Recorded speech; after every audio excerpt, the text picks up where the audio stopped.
తూర్పుగోదావరి జిల్లా కోరుకొండ మండలంలోని బూరపూడి చెక్పోస్ట్ వద్ద పోలీసులు భారీగా గంజాయిని పట్టుకున్నారు.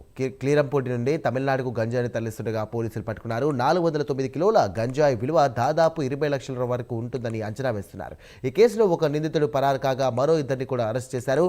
ముగ్గురు తమిళనాడుకు చెందిన వారిగా తెలుస్తోంది. A2 అండి సెల్వం, వెల్మర్గన్, A3 నాగేంద్రన్ అరెస్ట్ చేయగా A1 కుమార్ కోసం పోలీసులు గాలింపు చర్యలు చేపట్టారు.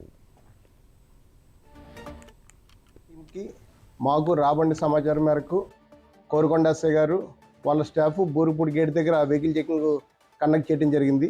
అదే సమయంలో తమిళనాడు నుంచి ఒక వెహికల్ వస్తా పోలీస్ వారిని చూసి పారిపోవడానికి ప్రయత్నిస్తే వాళ్ళని ఆపి వాళ్ళని విచారిస్తే వాళ్ళ దగ్గర 10 బ్యాగుల్లో గంజాయి ఉన్నట్టు తెలిసింది. వెంటనే డిప్యూటీ తహసీల్దార్ గారిని వాళ్ళ రెవెన్యూ వాళ్ళని పిలిచి వాళ్ళ సమక్షంలో ఆ గంజాయి అంతా కూడా మెజర్ చేసి సుమారు 408 కేజీలు గంజాయి ఉన్నట్టు కనుగొనడం జరిగింది. అది ఎక్కడి నుంచి వస్తుందంటే కత్తిపూడి దగ్గర దాన్ని లోడ్ చేయడం జరిగింది. కుమార్ అనే అతను తమిళనాడు వాళ్ళని ఎంగేజ్ చేసుకుని కత్తిపూడి రమ్మని చెప్పి కత్తిపూడి ఓవర్ బ్రిడ్జ్ దాటిన తర్వాత ఒక ప్లేస్లో వెహికల్ పార్కింగ్ చేసి అక్కడ దాన్ని లోడ్ చేసి పంపడం జరిగింది. రాజానగరం కూడా వెహికల్ చెకింగ్ చేస్తున్నారన్న ఇన్ఫర్మేషన్ మీద వాళ్ళు డైవర్ట్ తీసుకుని వస్తా మనకి బూరుగుపూడిలో దొరకడం జరిగింది. ఇది చెన్నై వెళ్తూ ఉంది.